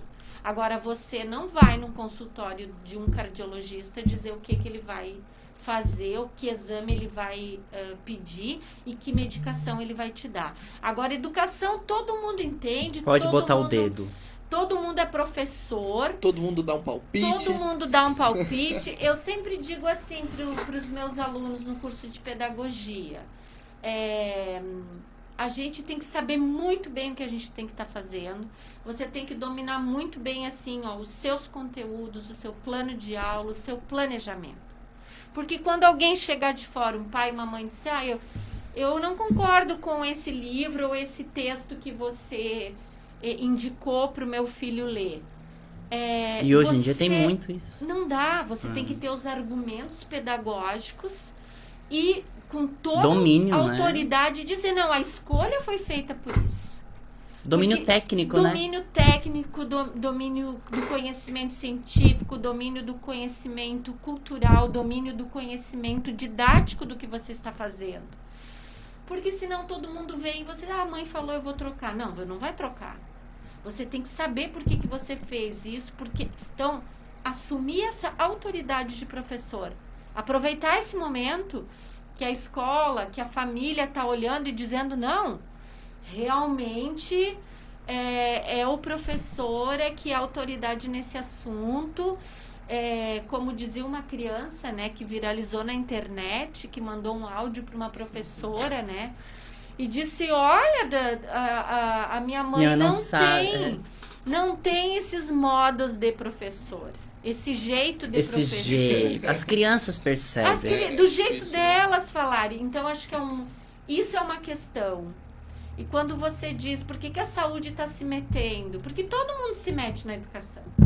Né? Então, nesse caso específico, é porque nós estamos, desde o início desse governo, sem, de fato, um ministro da educação que dê as respostas que nós precisamos para a educação. E, infelizmente, nesse momento de pandemia, não basta, para mim, não basta dizer, olha, é flexível, cada um faz do seu jeito. Isso é uma falta de resposta. Porque as diretrizes gerais, elas têm que ser dadas, né? Como que você vai voltar para a escola sem os protocolos de biossegurança, os protocolos pedagógicos, os protocolos até sociais de relação, convivência, né? Eu vejo a Unesc produziu vários protocolos, né? E mesmo assim estão voltando só as práticas, os laboratórios, porque nós temos alunos que estão em final de curso, que precisam também, a vida deles, então com todo cuidado, né? Vários protocolos. E eu não vejo esse movimento, né? E aí a gente fala o Estado preocupado em levar os professores para o digital, mas sem saber da realidade digital dos seus alunos, sem dar condições de acesso à internet. Tem gente que tem que ir na padaria para acessar o conteúdo lá do... Pedir do vizinho. Com certeza. E, gente, governos, professores, secretarias de educação, não é pelo celular que a gente vai aprender. O celular é um dispositivo móvel de comunicação rápida, né, em tempo real, instantânea, eu até diria, porque o que mais se usa é isso. Mas não é por aqui que a gente vai fazer educação online. Não é por aqui que a gente vai fazer com que o processo ensino-aprendizagem se efetive. E aí, o que a gente está fazendo por esses alunos? Nada. Até eu escuto muito, admiro muito o trabalho do Pondé. Ele é muito incisivo. Eu trouxe uma notícia do Pondé, o Lucas vai lembrar. Lembro. Que ele deu uma entrevista. Ele deu uma entrevista. Que ele na realidade disse assim, do jeito que tá, não precisa ter Mac. Ele foi muito incisivo. Ele disse, são 3, 4 pessoas lá dentro que pensam na melhoria de uma nação toda. E na visão crítica dele, ele está muito mais do que certo. Porque são 4, claro, a gente sabe que o Mac mas são 3, 4 principais que em uma reunião decidem que vai ser assim, né? Isso é um problema muito grande. E os maiorais que estão mandando na educação são, na realidade, economistas. Não são educadores. Né? E a gente sabe que a educação, ela tem que ser guiada por educadores, que foi uma luta muito grande do Paulo Freire quando ele foi secretário da Educação. Foi uma das lutas dele foi essa, de mediar. Mas, como última pergunta, para encerrarmos, porque já... Mas eu queria só fazer Pode, um gancho em cima do Pondé, tá? E nas tecnologias não é diferente, né? É engraçado, todo mundo agora entende de educação e tecnologia. Eu até fico admirada com isso, mas tudo bem. Os especialistas surgem, né? A gente estuda desde o início dos anos 70, o próprio Pierre Levy, desde 1999, cunhou o termo cybercultura, que até hoje muita gente não sabe o que é. Mas em relação a isso que o Pondé falou, eu gostaria de complementar com uma fala que eu acompanhei de um educador português, que é o Antônio Nova, né? Que, imaginem vocês, né? Que Portugal também tem seus problemas, né? Apesar que eles estão conseguindo lidar muito melhor com essas questões do que nós, mas eles também têm os seus problemas. E eu te diria que em relação ao MEC, ou essa reuniãozinha ali de 4 pessoas ou de 6 pessoas, não serve mais. Né? E nesse momento ele lembrava Edgar Morin, que é um pesquisador que vai trabalhar a questão do pensamento complexo. E eu te diria que problemas complexos exigem pensamentos complexos. E a gente não vai sair dessa se a gente não reunir as pessoas, abrir essas reuniões, participar isso com um grupo de pesquisadores, porque não é meia dúzia de cabeças que vão resolver uma complexidade dessas. Nós vamos ter que reunir as diferentes áreas. Pensamento complexo exige multidisciplinaridade. Então, eu vejo governantes fechados em suas reuniões, tentando dar respostas para um problema que é complexo. Então, esperando que a economia dê conta, né? Exatamente. Nós não vamos resolver os problemas complexos que estamos vivendo com um pensamento linear. Nós precisamos fazer essa transição para um pensamento complexo. E pensamento complexo exige coordenar diferentes pontos de vista, olhar para a ciência, fazer pesquisa, saber analisar dado qualitativo e quantitativo. Ele é um geógrafo. Não adianta me dizer que o índice de desnutrição é X. Tem que ir lá nas pessoas no bairro, e aí a gente entender pode o fenômeno de Milton fato, né? Santos, O Milton Álvaro Santos. Vieira Pinto. O Álvaro Vieira Pinto não apresentasse? Isso, apresentei em Porto Alegre. Em Porto Alegre, na PUC, né? Para entender os fenômenos. Então, eu te diria que não é numa reunião de MEC de 3, 4 cabeças que eles vão dar as respostas. Eles precisam abrir para a comunidade, chamar os pesquisadores e chamar os professores nas escolas. Principalmente o nosso país multicultural, com realidades altamente opostas. Mais complexo ainda.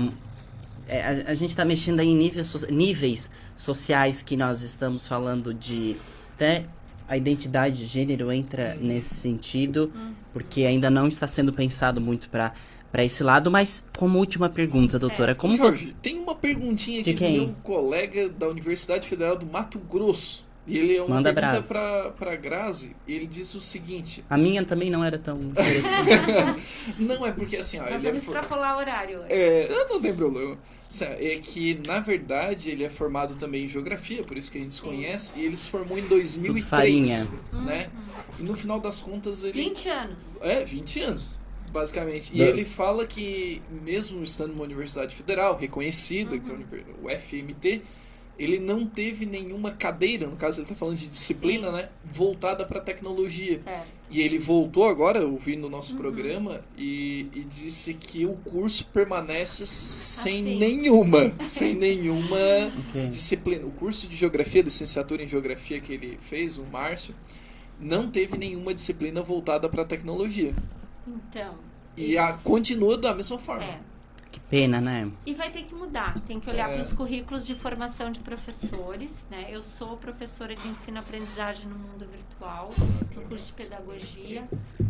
Dá conta não, é pouco, não dá conta. Tive várias alunas, né, dizendo, nossa, professora, se eu soubesse que ia ter essa pandemia, eu tinha aproveitado mais tudo aquilo que você trabalhou conosco. Não dá conta. Eu te diria assim que hoje, por exemplo, eu não posso generalizar, tá? Uhum. Só posso falar do curso de pedagogia à distância da Unesc, porque é o que eu participo, eu não posso falar dos demais. Professora, tem a distância na Unesc Sim. presencial também? Sim, Legal. pedagogia EAD e à distância. Uhum. Eu te diria que o curso de pedagogia à distância no formato que nós estamos trabalhando, Uhum. ele vai nessa pegada de você já poder pensar na profissão professor para e com o uso da tecnologia. Então, essa ambiência digital, ela já acontece no processo formativo. Mas pode ir respondendo ao nosso colega geógrafo do Mato Grosso, os cursos de formação de professores precisam rever seus currículos urgentemente. Urgente, porque a realidade mudou muito. Mudou. Eu percebo, semana passada discutimos muito esse assunto. Um curso de pedagogia, um curso de licenciatura não forma um profissional para chegar dentro de uma escola e se deparar com altos níveis de gênero como nós encontramos hoje, né? Muitos professores têm muitas reações, muitas vezes confundida com preconceito, mas é por falta de instrução, muitas vezes também, que a universidade, a faculdade, o curso para ser professor deveria vir. Mas como que a senhora enxerga, agora a minha pergunta, tá? Fica à vontade, agora o Márcio já O foi Márcio respondido. já foi respondido. Como que você enxerga a educação pós-pandemia? Então, tudo que eu disser agora vai ser especulação, porque é um cenário de futuro. Mas o que eu posso com muita tranquilidade dizer para vocês, que as coisas que estavam sendo gestadas em curso foram aceleradas, a gente não vai voltar. Nós teremos uma educação de convergência entre o presencial e o virtual. Eu não tenho nenhuma dúvida com relação a isso. Nenhum dos dois são excludentes. Nem só o virtual e nem só o presencial. Mas é nessa ambiência híbrida do espaço físico e do espaço digital. Para mim, a educação é isso. E eu não estou dizendo que nós não teremos cursos 100% online. Teremos. Teremos cursos com mais carga horária virtual e menos presencial? Teremos. Teremos cursos com mais carga presencial e menos virtual? Teremos também. Isso vai depender também das diferentes áreas do conhecimento. As demandas, As áreas, né? por exemplo, da saúde, das engenharias, os próprios conselhos, né? Eles não admitem cursos à distância. Acho que agora isso vai ter que ser revisto. Mas eu acho que já foi, porque esses dias eu tava vendo à distância, Lucas, eu vi biomedicina, Fisioterapia. fisioterapia e farmácia. Enfermagem não, na enfermagem ainda tem Mas uma... provavelmente eles são cursos semipresenciais. Bom, Bom, eu Não. não vou discutir. Tá Mas, lá. assim, Mostrar mas já o vergonha. conselho ele eu se mete. posso dizer para vocês que a gente vai ter uma experiência formativa onde o aluno vai poder optar 100% online, ele vai poder optar por mais online e menos presencial, mais presencial, menos online. Isso eu não diria nem futuro, sabe? Isso já está sendo desenhado. Já está sendo desenhado. Mas eu acredito que tem algumas coisas que a gente vai precisar pensar, né? a gente vai pensar um pouco mais do ponto de vista das relações dentro da cybercultura, da cultura digital. Nós vamos ter que preservar e olhar mais para as questões de formação humana, não só profissional. A psicanalista que esteve aqui, acho que, né, ela colocou de uma forma excelente, né? A gente precisa cuidar também muito da saúde mental das pessoas, né? Vamos precisar de uma cidadania digital crítica. As pessoas, elas não sabem se comportar, né? Nós temos visto vários exemplos em reuniões online, né? As pessoas, elas ainda precisam passar por um processo assim de postura no online. Não é porque eu tô no online que eu faço do jeito que eu quero, digo o que eu quiser. É como uma rede social, não é uma terra de ninguém, né? Tanto que nós estamos tendo vários problemas agora. Então, nós também vamos ter que ter uma cidadania digital diferenciada. Mas o futuro da educação, ele já está posto, não tenho dúvida. Pós-pandemia, nós vamos ter, sim, o que a gente chama de hibridização, né? Para mais ou para menos, mas nós não vamos fugir disso. Sim. Estou falando do ensino superior. A escola a gente precisa olhar para ela, porque ela é um espaço formativo diferenciado, né? Você tem desde a educação infantil até o ensino médio. São processos formativos que não são iguais. Eu não posso colocar tudo no mesmo patamar, né? Bem diferente, né? Professor, eu até levantei um caso aqui nas semanas anteriores sobre a carga horária do novo ensino médio. Sim. Que eu imagino que possa existir, sim, uma carga à distância do novo ensino médio. Deveria. Porque daí você já vai preparando essa autonomia, essa autodisciplina, aprender para além da sala de aula, aprender independente do professor. Nós temos um alunado hoje que ele entende que aprender é o momento que ele está na sala de aula e o professor Lucas Sequinel está dando aula. Isso. Esse é o momento da aula. Não, a gente precisa avançar. O que é essa atividade de estudo? O que é aprender? E não pode estar fixado só no momento que ele está lá com o professor. Então, eu acho que isso é um processo que a gente também vai ser possibilitado por isso, Lucas. Eu acho que o que tu colocas faz todo sentido. Eu fiquei imaginando, porque hoje nós temos uma carga horária no ensino médio da educação básica e pública de 25 aulas, né, semanais, presenciais.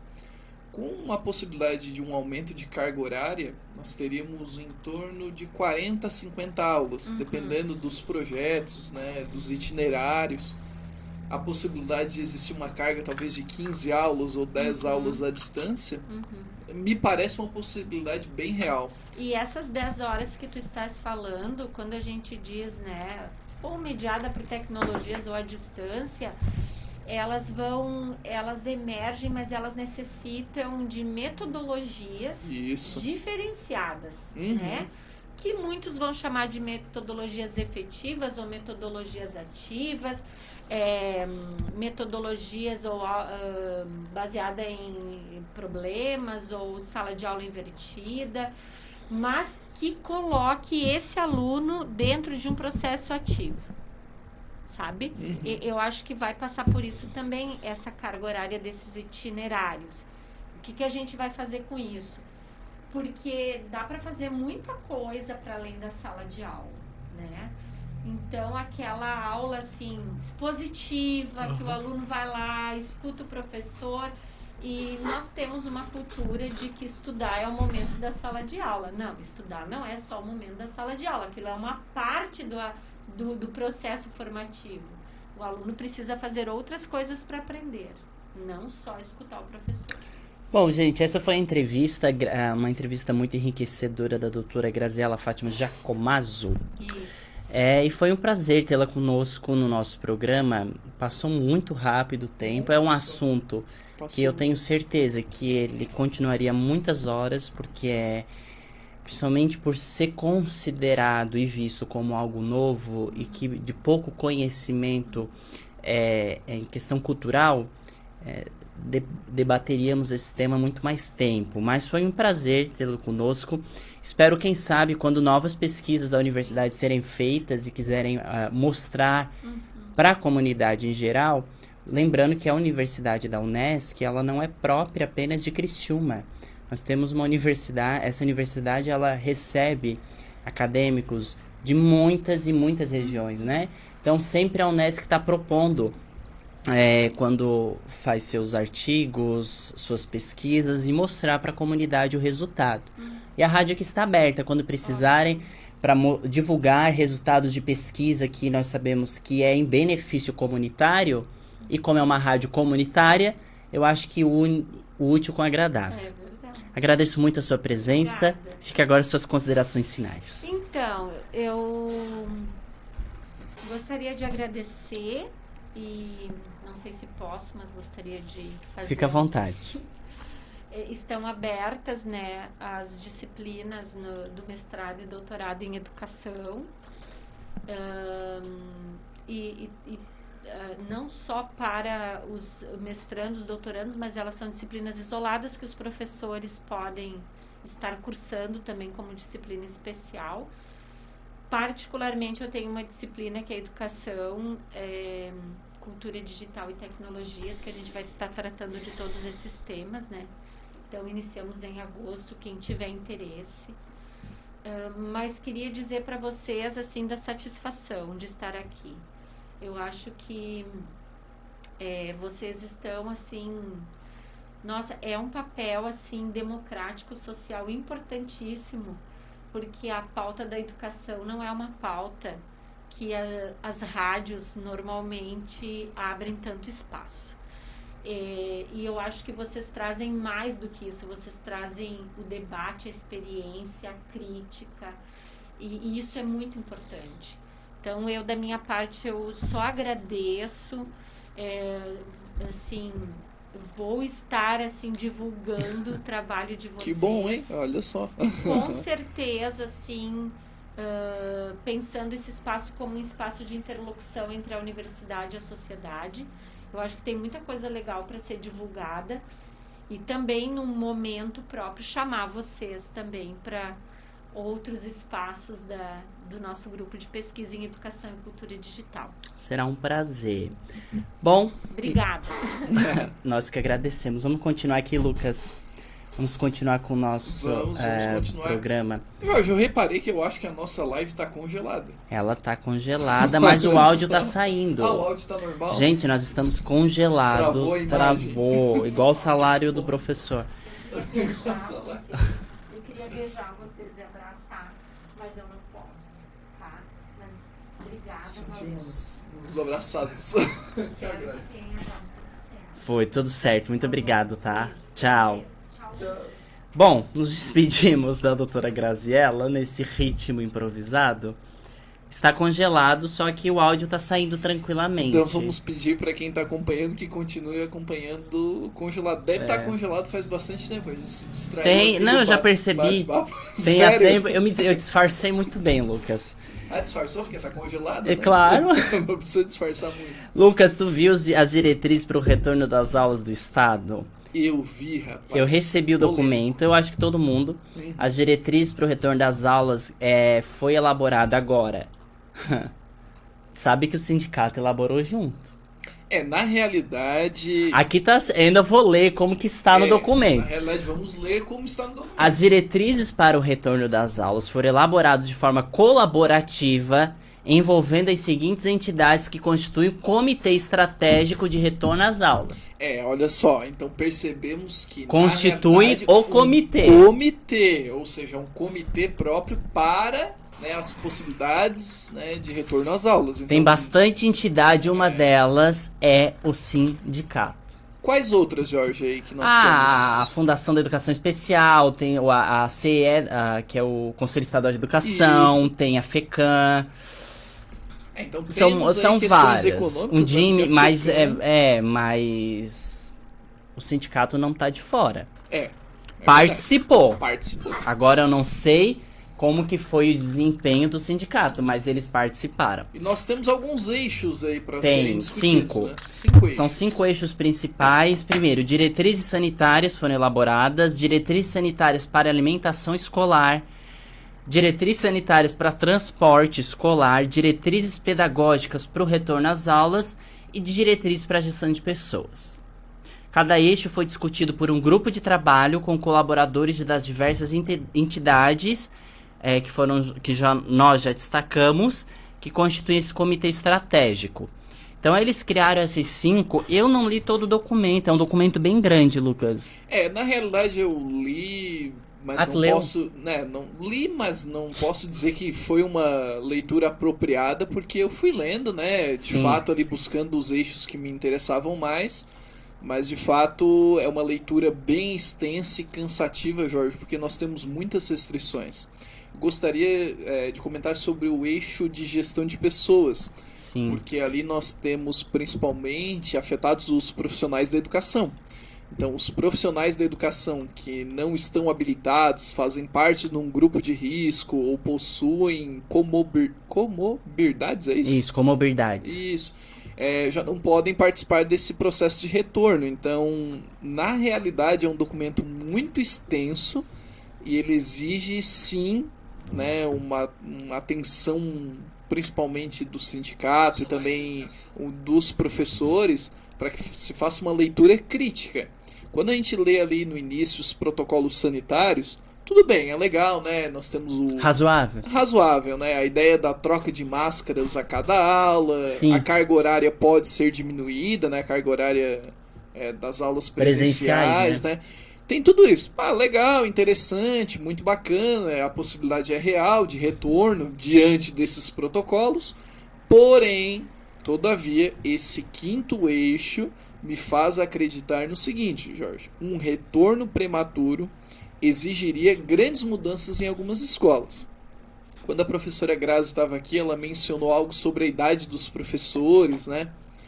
E nós não temos um corpo docente jovem nem em municípios e nem nas redes estaduais, né? Tanto a rede principalmente estadual, né, Lucas? A rede estadual de Santa Catarina, do Rio Grande do Sul, do Paraná, que mais ou menos estão seguindo protocolos parecidos, né? No final das contas, eu imagino que a contratação, volume de professores contratados será enorme, Jorge. Eu imagino que nas escolas que eu trabalho, por exemplo, mais ou menos metade dos profissionais não poderão estar em sala de aula. Nesse caso, não é nem questão de readaptação, é questão de não poder ir, né? Não pode ir para sala de aula. Não pode desenvolver nenhuma atividade. Bom, quem quiser ter acesso a essa diretriz, está lá no site da Secretaria de Estado da Educação. Isso, o site da sede. Da sede, lá está os pais que querem ler, para saber como que será. Está disponível lá. Lucas, eu li algo. Jorge, posso complementar algo? Pode. É que na realidade esse documento provavelmente vai ser a diretriz norteadora dos documentos que os municípios devem elaborar também. Muito possivelmente nós teremos aquela ideia das cartilhas. Lembram das cartilhas da década de 90, dos anos 2000, principalmente contra o mosquito da dengue? Agora, a gente fala rindo, mas não é muito engraçado, usar máscara, né? álcool em gel. Isso, essas cartilhas devem ser produzidas ali no tamanho de um panfletinho, resumindo todo esse documento. E com o hino nacional. Bom, documento enorme. Eu estava lendo algo que é um sonho. Eu acho que é um sonho. É uma padaria, um sonho. É um sonho, Lucas. E isso aconteceu no Rio de Janeiro. E eu trouxe pra gente até pensar um pouco, agora no final do programa. Será que isso tem possibilidade no nosso estado? A Câmara do Rio aprovou na sexta-feira agora, ontem, um projeto de lei que prevê o pagamento de verbas indenizatórias aos profissionais da educação do município que tiveram despesas com a compra de aparelhos eletrônicos para darem suas aulas remotamente durante a pandemia. Ou seja, de acordo com comprovações também, né? Se conseguir comprovar... Sim, vai ter que provar que comprou para uso. Enfim, Mas que projeto de lei bom. Muito bacana. O Muito autor da bacana. proposta é o Paulo Messina, do MDB. Ele argumenta que desde o início da suspensão das aulas presenciais, a Secretaria Municipal da Educação vem estimulando a realização de atividades pedagógicas. Eu conversei com um amigo do Rio de Janeiro, professor lá, ele disse que lá nada parou, tudo manteve, continuou, meio educação, tô falando, né? Certo. Manteve. E eu acho interessante isso, porque muitos professores, aqui, agora eu vou trazer para o nosso estado, eu vi muitos professores tendo que comprar, ou consertar, ou ter que mandar um computador formatar, ou comprar um aparelho novo de celular, porque o antigo já estava travando. Quem sabe, seria um sonho para cá, hein, Lucas? Isso, na realidade, Jorge, nós partimos de um pressuposto que a maior parte das escolas públicas, né, as escolas de ensino básico, elas deveriam, cada uma delas, ter um projetor, um computador em sala de aula, pelo menos para o desenvolvimento daquelas atividades que o professor vai passar um slide, um vídeo, um sistema de som adequado, né? Mas o que a gente percebe também é que essa ideia da cultura da videoaula, a cultura de uma reunião online, eu acho que mesmo que vai acontecer, não, nós vamos sair do processo de pandemia. A gripe espanhola acabou, então o coronavírus, né, a Covid-19 vai acabar um dia. E eu imagino que a educação, como nós estávamos conversando, ela vai passar por um processo de transformação em que os professores eles vão começar a adaptar essas atividades também para desenvolvimento à distância. Sim. Então, nada mais justo que um equipamento decente, né? Tempos atrás eu fiquei muito triste porque eu soube que o OBS Studio, né, que poderia transformar aí a minha videoaula em uma videoaula de mais qualidade, transmitir em streaming, né, ou seja, colocar ali o slide junto com a minha fala, não funcionava no Windows 7. E o meu computador é o Windows 7, né, o computador de mesa O Windows 7 é o Windows 7? Isso, é o 7. Fala o Windows 7. O Windows 7. E no final das contas fiquei muito triste, porque é um computador antigo, gosto muito dele e teria que comprar outro, porque o Windows 10... Mas tu tem dinheiro? O Windows, mesmo sendo muito rico, né, sendo professor da rede estadual... Que piada, né? Gente, ele é professor da rede estadual, professor de rede particular. Ah, sim, extremamente rico. Ele tem 2 vínculos com o Estado. Eu acho que assim, Poderia comprar um computador novo, né? À mas vista, não quero. Ele compra à vista, gente. Eu quero esperar a minha indenização. Não, mas brincadeiras à parte, a gente sabe que no final das contas, né, Jorge? Pô, tu tem que comprar um computador para desenvolver esse tipo de atividade, é complicado. E para ter mais qualidade, tem que ter um equipamento de qualidade.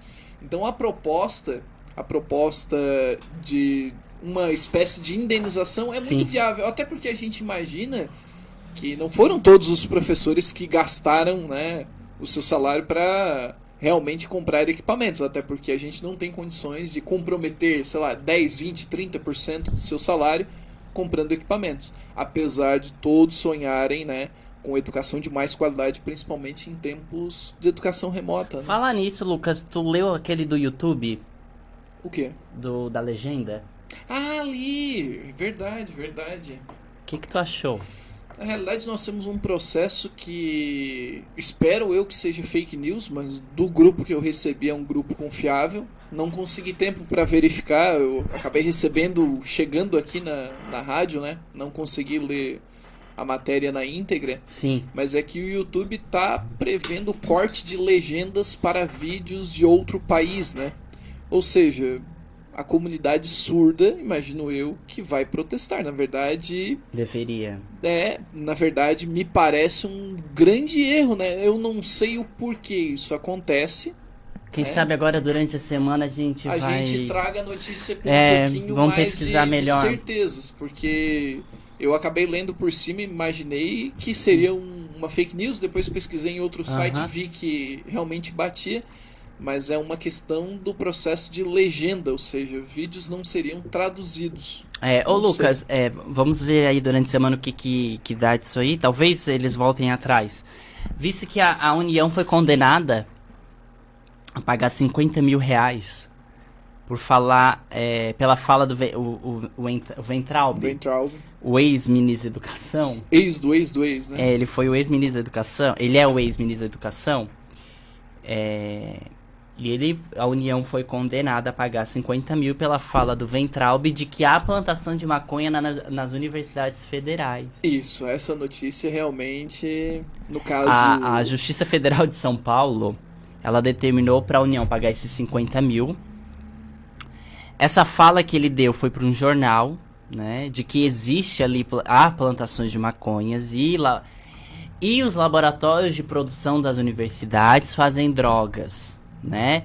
Drogas sintéticas. Ele ainda citou a metanfetamina. Isso. Ao analisar o caso, a Silvia Figueiredo Marques, juíza, ela entendeu que houve dano moral à coletividade dos estudantes.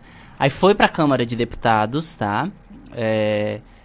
E essa fala foi de dezembro de 2019. Isso mesmo. Né, que as universidades... Aí ele usou a seguinte expressão. Já estava no exercício como ministro da Educação. Sim, por isso que é a União que recebeu o processo, a condenação. Isso. Tanto é que ele cita em 2019, em dezembro, que as universidades elas são madraças da doutrinação e tem plantações extensivas de maconha, além dos laboratórios de química estarem devolvendo droga sintética, a metanfetamina.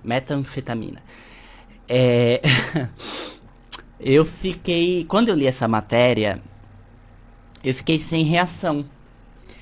Olha, eu fico constrangido, Jorge, porque na maior parte dos países decentes, até onde se entende, né, que a educação seja algo muito importante, que eu imagino que é para a maior parte dos países, um ministro da Educação jamais, né, teria tamanho desdenho com as universidades que são geridas pelo próprio MEC.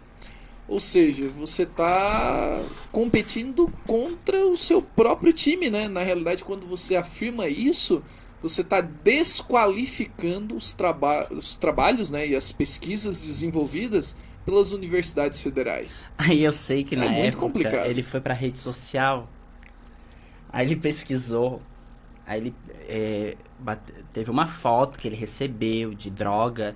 E ele disse assim, não é o que eu acho, tá aqui, é a prova. Uma comprovação, né? Só que essa prova ela não foi utilizada de forma favorável a ele, porque a Justiça Federal, né, de São Paulo, não aceitou essa prova, porque não tinha muito fundamento, não tinha como provar. E a União ter que gastar 50 mil por uma fala de um ex-ministro da Educação é um dinheiro muito mal empregado, muito mal investido. Não precisava, né, Lucas? Não, na verdade, como eu mencionei há poucos minutos, né? Na realidade, é uma fala totalmente infeliz. E tudo isso fica sendo resgatado a todo o tempo, né? Não podemos esquecer do seguinte, né, Jorge? Nós temos metas, né, para o desenvolvimento da educação do nosso país. Como a professora Grazi já tinha mencionado, nós tivemos sim algumas políticas públicas muito úteis, muito bacanas, né, que desenvolveram, de certo aspecto, a nossa educação, só porque nós estamos caminhando de maneira lateralizada, né? Ou seja, me parece que a todo momento no Ministério da Educação as pessoas que assumem, né, os principais cargos, elas não são comprometidas de fato com a educação. Elas me parecem ter um compromisso político. Sim. Um compromisso vinculado a uma ideologia, a um pensamento político. E na realidade nós temos um grande problema, porque não que educação e economia não combinem, mas na realidade a educação ela combina com formação crítica. Então, quando nós temos um Ministério da Educação que tem aí a sua agenda de pauta vinculada a uma crítica às próprias universidades que são da sua gestão, me parece, como eu mencionei antes, jogar contra o próprio time. O que é uma pena, né? Na verdade, me parece que nós temos uma ausência de um projeto nacional de educação. Ou seja, a todo momento nós temos aquela quebra. Mudam-se os governantes, os líderes, o ministério, parece que tudo deve ser recomeçado. É como se eu tivesse uma rodovia sendo pavimentada, e não deu tempo de terminar no meu mandato, o que eu vejo ali? Eu vejo o restante no Arião, no Saibro, né? Mas eu não vou ali pavimentar. Por quê? Porque foi outra pessoa que começou. Eu vou ter que começar novamente para chegar assim naquele vai indo, trecho, né? e vai indo. Lucas, eu tenho a última notícia de hoje, pra encerrar. Eu vou fechar com chave de ouro. Olha só, que compromisso, hein? É um Os ouvintes compromisso. estão esperando. Os ouvintes estão aguardando. Eu vou encerrar com chave de ouro. Eu não acreditei nisso aqui. No dia 28... Vai virar um programa de humor. Educação tá A assim, educação né? tá assim. Dia 28 agora, sabe quem é o secretário agora da cultura, né? Sim. Tá. O Mário, Mário Frias. Isso, ex-ator da Malhação, né? Dos anos 2000, olha só. Tava na Globo, Record, enfim, ele é secretário especial da cultura. Ele fez uma entrevista pra rádio, nessa terça-feira agora, e ele disse que vai ser criado um novo cargo pra ex-secretária e atriz Regina Duarte. Qual é o cargo, Jorge? De acordo com ele, a medida seria um pedido do presidente Jair Messias Bolsonaro para cuidar da Cinemateca Brasileira. Eu vou deixar assim, não vamos tecer comentários hoje, É complicado. mas é a notícia, tá? É uma notícia. Ele diz ainda assim, a Regina é um ícone que faz... Eu vou dizer o que ele disse, semana que vem a gente vai trazer isso aqui. Detalhe, reproduzido por pelo menos 3 jornais de confiança, né? Sim, não. Conforme combinado, né? Você Conforme pegou essa combinado. notícia e revisou, é verdade. A Regina é um ícone que faz parte da nossa história, merece todo o respeito. É um pedido pessoal do presidente da República. Existe sim a possibilidade de ser criada uma secretaria para ela cuidar da Cinemateca e ela será tratada com toda a dignidade que merece. Assim que a parte jurídica resolver, a Regina Duarte vai ter um lugar de destaque na Cinemateca. Então, Lucas, eu acho que ela saiu, a Globo não aceitou de volta. E conseguiram um carguinho. E estão criando um cargo. A gente vai falar semana que vem disso aqui, tá, Lucas? É a nova política. É a nova política. Então, eu acho que encerra bem o programa esse assunto, né? Com certeza.